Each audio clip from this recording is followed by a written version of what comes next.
അശ്വതി, ഇനി നമ്മൾ വീണ്ടും ക്ഷേത്ര മണ്ണിലേക്കാണ് അല്ലേ?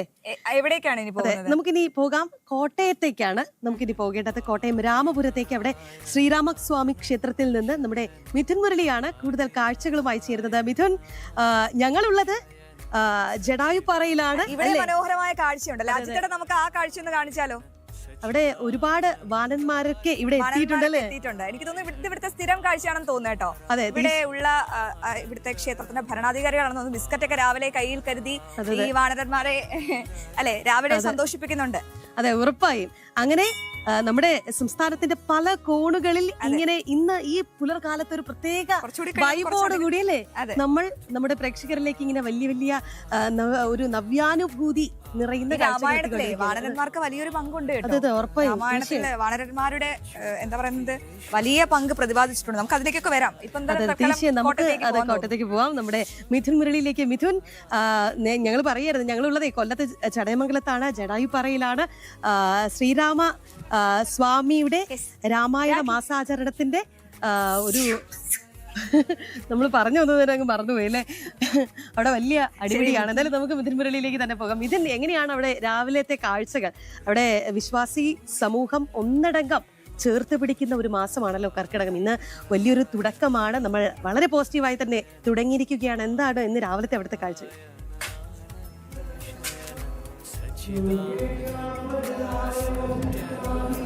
അശ്വതി, രാഗി, നിങ്ങൾ ഉള്ള പോലെ തന്നെ രാമായണ സങ്കേതത്തിൽ നിങ്ങൾ നിൽക്കുമ്പോൾ അതുപോലെ തന്നെ പുണ്യകരമായ കോട്ടയം ജില്ലയിലെ മറ്റൊരു ശ്രീരാമസ്വാമിയുടെ സന്നിധിയിലാണ് ഞാൻ ഉള്ളത്. കോട്ടയത്ത് ഏറ്റവും പ്രസിദ്ധമായിട്ടുള്ള നാലമ്പല ദർശന കേന്ദ്രമായ രാമപുരം പഞ്ചായത്തിലെ ശ്രീരാമസ്വാമി ക്ഷേത്രം. രാമപുരം ശ്രീരാമസ്വാമി ക്ഷേത്രത്തിൽ ഭക്തരെ വരവേൽക്കുന്നതിനുള്ള എല്ലാ തയ്യാറെടുപ്പുകളും ഒരുങ്ങിക്കഴിഞ്ഞു. ഈ ക്ഷേത്രത്തോടനുബന്ധിച്ചുള്ള രാമപുരം പഞ്ചായത്തിലെ 3 കിലോമീറ്റർ ചുറ്റളവിലാണ് എറണാകുളം, തൃശ്ശൂർ ജില്ലകളിലെ രാമക്ഷേത്രങ്ങളോടൊപ്പം തന്നെ പ്രസിദ്ധമായിട്ടുള്ള ഏറ്റവും പ്രാധാന്യമുള്ള കോട്ടയം ജില്ലയിലെ 4 അമ്പലങ്ങൾ സ്ഥിതി ചെയ്യുന്നത്. രാമപുരം ശ്രീരാമസ്വാമി ക്ഷേത്രം, കുടപ്പുലം ശ്രീ ലക്ഷ്മണസ്വാമി ക്ഷേത്രം, അമനക്കര ശ്രീ ഭരതസ്വാമി ക്ഷേത്രം, മേദ്രി ശ്രീ ശത്രുഘ്നസ്വാമി ക്ഷേത്രം. ഈ 4 ക്ഷേത്രങ്ങൾ രാമപുരം പഞ്ചായത്തിൽ 3 കിലോമീറ്റർ ചുറ്റളവുകളിലാണ് സ്ഥിതി ചെയ്യുന്നത്. വളരെ വേഗത്തിൽ സമയക്കുറവിൽ തന്നെ ഈ 4 ക്ഷേത്രങ്ങളിലും ദർശനം നടത്താം എന്നുള്ള ഒരു സൗകര്യം കൂടി രാമപുരത്തെ 4 അമ്പലങ്ങൾക്ക് ഉണ്ട്. ഉച്ചയ്ക്ക് 12 മണിയോടുകൂടി രാമപുരം ശ്രീരാമസ്വാമി ക്ഷേത്രത്തിൽ ഉച്ചപൂജ നടക്കും. ഉച്ചപൂജയ്ക്കുള്ളിൽ തന്നെ മറ്റ് 3 ക്ഷേത്രങ്ങളിലും ദർശനം നടത്തി രാമപുരം ശ്രീരാമസ്വാമി ക്ഷേത്രത്തിൽ നിന്ന് 4 അമ്പല ദർശന പുണ്യം തുടങ്ങി. പിന്നീട് കുടപ്പുലം ലക്ഷ്മണസ്വാമി ക്ഷേത്രത്തിലേക്ക് പോകുന്നു. അമനക്കര ഭരതസ്വാമിയെ ദർശിച്ച് മേദ്രി ശത്രുഘ്നസ്വാമിയും ദർശിച്ച് ഉച്ചപൂജയ്ക്ക് മുൻപായി ശ്രീരാമ സന്നിധിയിലേക്ക് എത്തി ശ്രീരാമ ദർശനം പൂർത്തിയാക്കുന്നതോടുകൂടി വലിയ ദർശന പുണ്യമാണ് ഭക്തജനങ്ങൾക്ക് ഉണ്ടാവുക. ഉച്ചപൂജയ്ക്ക് മുൻപായി തന്നെ ദർശനം നടത്തണം എന്നുള്ളതാണ് ഭക്തരുടെ എല്ലാം ആഗ്രഹം. ഉച്ചയ്ക്ക് 2 മണി വരെ രാമസ്വാമിയുടെ നട തുറന്നിരിക്കും. ഈ ദിവസങ്ങളിൽ വലിയ തിരക്ക്, അയൽ സംസ്ഥാനങ്ങളിലുള്ള ഭക്തരുടെ അടക്കം വലിയ തിരക്ക് കഴിഞ്ഞ വർഷങ്ങളിലൊക്കെ ഉണ്ടായതാണ്. അതുകൊണ്ട് തന്നെ വലിയ തയ്യാറെടുപ്പുകളാണ് ക്ഷേത്രത്തിൽ ഇത്തവണയും ഒരുക്കിയിരിക്കുന്നത്. അപ്പോൾ ക്ഷേത്രം ഭാരവാഹി നമ്മളോടൊപ്പം ചേരുന്നുണ്ട്. എന്തൊക്കെ തയ്യാറെടുപ്പുകളായി? ഇപ്പോൾ 4 അമ്പല ദർശനം ഇന്ന് രാമായണ മാസപ്പുലരിയിൽ ആരംഭിക്കുകയാണ്. ഇന്ന് തുടക്ക ദിവസമല്ലേ, അപ്പോൾ അത് കാരണം കുറച്ച് തിരക്ക് കുറവുണ്ട്. നാളെയും മറ്റന്നാളുമാണ് തിരക്ക് തുടങ്ങാൻ പോകുന്നത്. ഒരുക്കങ്ങളെല്ലാം പൂർത്തിയായി. എല്ലാ വഴിപാടിൻ്റെ കൗണ്ടറുകളെല്ലാം സജീവമായിട്ടുണ്ട്. ഭക്തർക്കുള്ള ക്രമീകരണങ്ങളൊക്കെ ഭക്തർക്ക് ഉള്ള ക്രമീകരണങ്ങൾ നല്ല പാർക്കിംഗ് സൗകര്യങ്ങളുണ്ട്. പിന്നെ മെഡിക്കൽ ഫെസിലിറ്റി ഉണ്ട്. ക്യൂ കൺട്രോൾ ചെയ്യാൻ ആളുണ്ട്. ഇന്നത്തെ ഫസ്റ്റ് ഡേക്ക് അങ്ങനത്തെ നിങ്ങൾക്ക് കണ്ടാൽ തോന്നുന്നില്ലെങ്കിലും 4 ക്ഷേത്രങ്ങളും ഒരു 3 കിലോമീറ്റർ ചുറ്റളവിൽ സ്ഥിതി ചെയ്യുന്നു എന്നുള്ളതാണ്. വളരെ വേഗത്തിൽ സമയക്കുറവിൽ തന്നെ 4 അമ്പല ദർശനം സാധ്യമാകുന്നുണ്ട്. അതാണ് ഈ ക്ഷേത്രത്തിൻ്റെ പ്രത്യേകത. കാരണം 2 മണിക്കൂർ കൊണ്ട് എല്ലാ അമ്പലങ്ങളും തൊഴുതിട്ട് വരാൻ പറ്റും. പിന്നെ ഇപ്പോൾ കാലാവസ്ഥ അനുകൂലമാണ്. ഇന്ന് മഴ അധികം ഇല്ലാത്ത കാരണം ഇങ്ങനെ തന്നെ പ്രതീക്ഷിക്കുന്നു. സാധാരണ സമയത്തൊക്കെ ഭയങ്കര മഴയായിരിക്കും ഇവിടെ. ഇപ്പോൾ ഇന്നലെയൊന്നും അധികം മഴയില്ലായിരുന്നു. അയൽ സംസ്ഥാന ഭക്തരടക്കം മുൻ വർഷങ്ങളിൽ ധാരാളമായി എത്തിയിട്ടുണ്ട്. വലിയ തിരക്ക് പ്രതീക്ഷിക്കുന്നു. ഇപ്രാവശ്യം തമിഴ്നാട്ടിൽ നിന്നും കർണാടകത്തിൽ നിന്നൊക്കെ ഒത്തിരി ആൾക്കാർ വരുന്നു വിളിച്ചു പറഞ്ഞിട്ടുണ്ട്. അപ്പോൾ അതിനുള്ള തയ്യാറെടുപ്പുകളും ചെയ്തിട്ടുണ്ട്. ഹോട്ടൽ ബുക്കിംഗ് അങ്ങനെയുള്ള കാര്യങ്ങളൊക്കെ ചെയ്തു. സ്വാമിയെ ദർശിച്ച് വേണം 4 അമ്പല ദർശനം പൂർത്തിയാക്കാൻ. ഉച്ചയ്ക്ക് 2 മണി വരെ ഇവിടെയുണ്ട്. മറ്റു ക്ഷേത്രങ്ങളിലെ ദർശന സമയമൊക്കെ എങ്ങനെയാണ്? അവിടെ രാവിലെ 5 മണി മുതൽ ഉച്ചയ്ക്ക് 1 മണി വരെയുണ്ട്. അപ്പോൾ അവിടെ ഈ 4 അമ്പലങ്ങളിലും തിരിച്ചിവിടെ വരുന്നവരെ ഞങ്ങളിവിടെ തുറന്നിരിക്കും. എത്ര മണിയാണെന്ന് പറയാൻ പറ്റില്ല. സൺഡേ ഒക്കെ 2 മണി വരെയൊക്കെ ആയിട്ട്. ശ്രീരാമ ഭഗവാന്റെ ജീവിതവുമായി ഏറെ അടുത്ത് നിൽക്കുന്ന സ്ഥലമാണ് ഈ രാമപുരം എന്ന് പറയുന്നത്. രാമപുരത്തിന് രാമപുരം എന്ന പേര് വന്നത് തന്നെ ശ്രീരാമ ഭഗവാന്റെ ജീവിതവുമായി ബന്ധപ്പെട്ട് തന്നെയാണ്. സീതാന്വേഷിയായ ശ്രീരാമ ഭഗവാൻ ഈ രാമപുരത്തേക്ക് എത്തി പ്രകൃതി മനോഹരമായിട്ടുള്ള ഈ പ്രദേശത്ത് ഇരുന്ന് ധ്യാനിച്ചു. അങ്ങനെ ധ്യാനത്തിലിരുന്ന ആ പ്രദേശം രാമപുരം എന്ന പേരിലേക്ക് അറിയപ്പെടുന്നു എന്നുള്ളതാണ് ഈ പ്രദേശവുമായി ബന്ധപ്പെട്ടുള്ള വിശ്വാസം. ശ്രീരാമ ഭഗവാന്റെ മറ്റു സഹോദരങ്ങൾ ലക്ഷ്മണ, ഭരത, ശത്രുഘ്ന സ്വാമികൾ ഭഗവാനെ അന്വേഷിച്ച് ഈ പ്രദേശത്തേക്ക് എത്തുകയും ഇവിടെ വെച്ച് ഭഗവാനെ കണ്ടുമുട്ടുകയും ഭഗവാൻ അവർക്ക് നിർദ്ദേശം നൽകുന്നു. ഈ പ്രദേശത്ത് തന്നെ മറ്റിടങ്ങളിൽ നിങ്ങൾ കുറച്ചു കാലം വസിക്കൂ എന്ന് പറയുകയും അങ്ങനെ അവർ വസിച്ച ആ പ്രദേശങ്ങളിൽ മറ്റ് നാലമ്പലങ്ങളുടെ മറ്റ് ഭരത, ലക്ഷ്മണ, ശത്രുഘ്ന സ്വാമിമാരുടെ ക്ഷേത്രങ്ങൾ നിർമ്മിക്കപ്പെട്ടു എന്നുള്ളതാണ് വിശ്വാസം. അങ്ങനെ ശ്രീരാമ ഭഗവാന്റെ ജീവിതവുമായി ഏറ്റവും അടുത്ത് നിൽക്കുന്ന ഒരു പ്രദേശമാണ് എന്നുള്ള ഒരു പ്രത്യേകത കൂടി ഈ പ്രദേശത്തിനുണ്ട് എന്നുള്ളത്, ഈ പ്രദേശത്തിൻ്റെ പുണ്യം, ശ്രീരാമ ഭഗവാന്റെ സാന്നിധ്യമുണ്ടായ പ്രദേശം എന്നുള്ളത് ഏറ്റവും പ്രാധാന്യമായി എടുത്തു പറയേണ്ടിയിരിക്കുന്നു. ധാരാളം ഭക്തജനങ്ങൾ എത്തുന്നുമുണ്ട്. രാമായണ മാസ പുലരിയിൽ നാലമ്പല ദർശനമാണ് ഉദ്ദേശിച്ചത്. അതെ, നാലമ്പല ദർശനത്തിനാണ് വന്നത്. അപ്പോൾ രാവിലെ നമ്മൾ വന്ന് ശ്രീരാമ ദർശനം എടുത്തിട്ട് ബാക്കിയുള്ള 3 ക്ഷേത്രങ്ങളിലും പോയിട്ട് വരാമെന്ന് കരുതി. ഇപ്പോഴാകുമ്പോൾ തിരക്ക് കുറവാണ്, നമുക്ക് നല്ല ദർശനം കിട്ടും. ഇനി പോയപ്പോൾ ഭയങ്കര ഭക്തജനങ്ങളുടെ തിരക്കാകുമ്പോൾ നമുക്ക് അത്രയും ദർശനം നമുക്ക് ഇതായിട്ട് കിട്ടില്ല. അതുകൊണ്ടാണ് രാവിലെ വന്നിട്ട് പോകുന്ന കരുതി.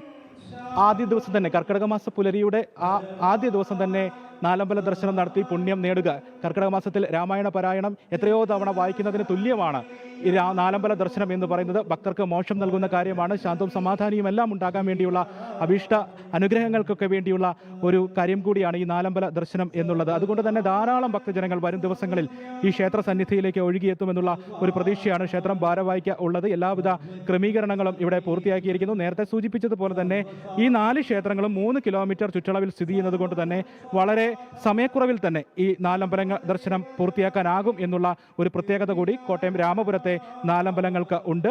ഇനി ഇവിടുത്തെ ദർശനം പൂർത്തിയാക്കി ഭക്തർ നേരെ പോകുന്നത് 3 കിലോമീറ്റർ അപ്പുറത്തുള്ള കുടപ്പുലം ശ്രീ ലക്ഷ്മണസ്വാമി ക്ഷേത്രത്തിലാണ്. അതിന് തൊട്ടടുത്തുള്ള 3 കിലോമീറ്റർ ചുറ്റളവിലുള്ള അമനക്കര ഭരതസ്വാമിയെ ദർശിച്ച് പിന്നീട് മേതിരി ശ്രീ ശത്രുഘ്ന സ്വാമിയെയും ശ്രദ്ധിച്ച് തിരികെ രാമപുരം ശ്രീരാമസ്വാമിയെ ദർശിച്ച് അനുഗ്രഹ സാഫല്യം നേടുന്നതോടുകൂടി ഭക്തരുടെ ഈ നാലമ്പല ദർശന പുണ്യം പൂർത്തീകരിക്കുകയും ചെയ്യും. അങ്ങനെ ഉച്ചയ്ക്ക് 12 മണിക്ക് ഉച്ചപൂജ ശ്രീരാമസ്വാമി ക്ഷേത്രത്തിൽ പൂർത്തിയാകുന്നതിന് മുൻപായി മുരളി പ്രേക്ഷകരിലേക്ക് എത്തിക്കുകയായിരുന്നു.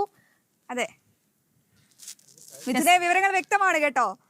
ഇവിടെ അതിലും നല്ല വിശേഷങ്ങളാണ് കേട്ടോ. മിഥുനെ, ഈ രാമായണത്തിൽ വാനരന്മാർക്കുള്ള പങ്ക് അത് പ്രേക്ഷകർക്കും അറിയാമായിരിക്കുമല്ലോ. എന്തായാലും നമ്മൾ ഇവിടെ അമ്മയും കുഞ്ഞുങ്ങളും ഒക്കെ ഉണ്ട്. അതോടൊപ്പം തന്നെ നമുക്ക് ഇവിടെ കാണാം കേട്ടോ. അച്ഛനും അമ്മാവനും ഒന്ന് നമുക്ക് ഇങ്ങോട്ട് വരികയാണെങ്കിൽ നമുക്ക് ഇവിടെ വാനരയൂട്ട് വലിയൊരു ചടങ്ങാണ്. ആ വാനരയൂട്ടാണ് നടക്കുന്നത്. ഇവരെല്ലാം നല്ല അച്ചടക്കമുള്ള കുരങ്ങന്മാരാണെന്ന് തോന്നുന്നല്ലേ? എനിക്ക് തോന്നുന്നു ഇവിടെ എത്തുന്ന ഭക്തർക്ക് ഒപ്പം നിൽക്കാൻ കഴിയും. അവര് ആരെ ആക്രമിക്കില്ല. അത് ഇവര് പ്രത്യേകം നമ്മളോട് പറഞ്ഞതാണ്. രാഗി മറ്റൊരു കാര്യം കൂടിയുണ്ട്. ഈ രാമായണത്തിൽ നമ്മൾ രാമായണം പരിശോധിക്കുകയാണെങ്കിൽ ലക്ഷ്യപ്രാപ്തിയിലെത്താൻ ഒരുമിച്ച് നിൽക്കുന്ന ഒരു കൂട്ടായ്മയാണ് വാനരന്മാർ. മാത്രമല്ല, രാമന് വേണ്ടി യുദ്ധം ചെയ്തതിൽ ഏറ്റവും പ്രധാനപ്പെട്ട ആൾക്കാർ വാനരന്മാരുടെ കൂടിയായിരുന്നു. നമ്മൾ സുഗ്രീവനെ ഓർക്കണം, ഹനുമാനെ ഓർക്കണം. എന്തിനു പറയുന്നു, നമ്മുടെ പൂർവികന്മാർക്ക് പോലും അല്ലെ കുരങ്ങന്മാരുമായി വളരെയധികം ബന്ധമുണ്ട്. പലപ്പോഴും നമ്മൾ കളിയാക്കാറുണ്ട് കുരങ്ങി വിളിച്ചു. പക്ഷെ അങ്ങനെയല്ല. രാമായണം എന്ന പുസ്തകം നമ്മൾ ആ ഒരു ഇതിഹാസം പരിശോധിക്കുകയാണെങ്കിൽ നമുക്കറിയാം വളരെ ബൃഹത്തായ ധർമ്മമാണായിരുന്നു വാനരന്മാർക്ക് ഈ രാമായണത്തിൽ ചെയ്തു തീർക്കാനുള്ളത്, രാമന് വേണ്ടി ചെയ്തു തീർക്കാനുള്ളത്. അപ്പം തീർച്ചയായും ഇവിടെ മനോഹരമായ കാഴ്ചകളാണ്. ഞാൻ ആദ്യമായാണ് രാഗി ഈ ഇത്തരത്തിൽ ഈ വാനരപ്പടയുടെ മുമ്പിൽ ഇങ്ങനെ ഭയക്കാതെ നിൽക്കുന്നത്. അതായത് ഇത്രത്തോളം വാനരന്മാരുണ്ട് അല്ലെ. എന്നിട്ട് നമുക്ക് വളരെ വളരെ കോൺഫിഡന്റ് ആയിട്ട് നിൽക്കാൻ പറ്റുന്നുണ്ട്. എന്തൊക്കെയാ അവർക്ക് കൊടുക്കുന്നത് രാവിലെ? കടല, അപ്പോ ഗംഭീര ഇവിടെ ചോറ്, ഒപ്പം തന്നെ നമുക്ക് തേങ്ങാക്കൊത്ത്, കടല, ഇതെല്ലാം കാണാൻ കേട്ടോ. ഇതെല്ലാം കൂടി പ്രത്യേകം വേവിച്ച് അല്ലേ വെണ്ണ ചേർക്കും. അതെ അതെ. അപ്പൊ രാവിലെ ഇത് ആരാ ഉണ്ടാക്കുന്നത്? എന്തായാലും പ്രേക്ഷകർ കൂടി ആ ദൃശ്യങ്ങളൊന്ന് കണ്ടോട്ടെ കേട്ടോ. അതായത് വിഭവ സമൃദ്ധമാണ്. എന്തായാലും എല്ലാ ദിവസത്തെയും രാവിലത്തെ ഒരു ഇതാണോ ചടങ്ങ്?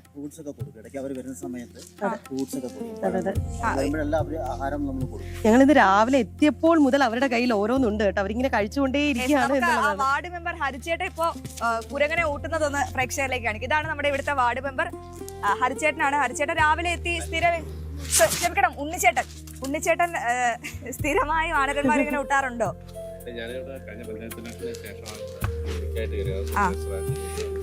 അപ്പം അതിന് മുന്നേ നമ്മളിവിടെ വന്നിട്ടുണ്ട്. പിന്നെ പല പ്രാവശ്യവും എൻ്റെ ക്ഷേത്രത്തിൻ്റെ പണിയൊക്കെ നടക്കുമ്പോഴൊക്കെ ഞാനിവിടെ ഉണ്ട്.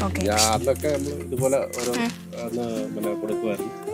ഇപ്പോൾ ഇത് ക്ഷേത്രം നല്ല രീതിയിൽ ആയതിനു ശേഷമാണ് നല്ല രീതിയിൽ രാവിലെയും വൈകിട്ടും ഒക്കെ. എന്തായാലും ഒരുപാട് സന്തോഷമല്ലേ, കാരണം നമ്മള് ഒരുപാട് ക്ഷേത്രങ്ങളിൽ അന്നദാനം ഒക്കെ നടത്താറുണ്ട്. പക്ഷേ ഈ വാനരന്മാരെ അതെ അതെ തീർച്ചയായും അതായത് അതെ അവരെ കൂടെ നമ്മൾ ചേർത്ത് പിടിക്കണമല്ലോ. പ്രത്യേകിച്ച് രാമന്റെ ജീവിതം നമ്മളൊന്ന് പഠിച്ചു കഴിഞ്ഞാൽ അതെ തീർച്ചയായും രാമന്റെ പടം അങ്ങനെ തന്നെയാണ് വിശേഷിപ്പിക്കേണ്ടത്. അപ്പോൾ വാനരന്മാരെ നമുക്ക് മാറ്റി നിർത്താൻ സാധിക്കില്ല. ചേട്ടൻ മാത്രമല്ല, ഇതിന് പിന്നിൽ പ്രവർത്തിക്കുന്ന ഒരുപാട് പേരുണ്ട്.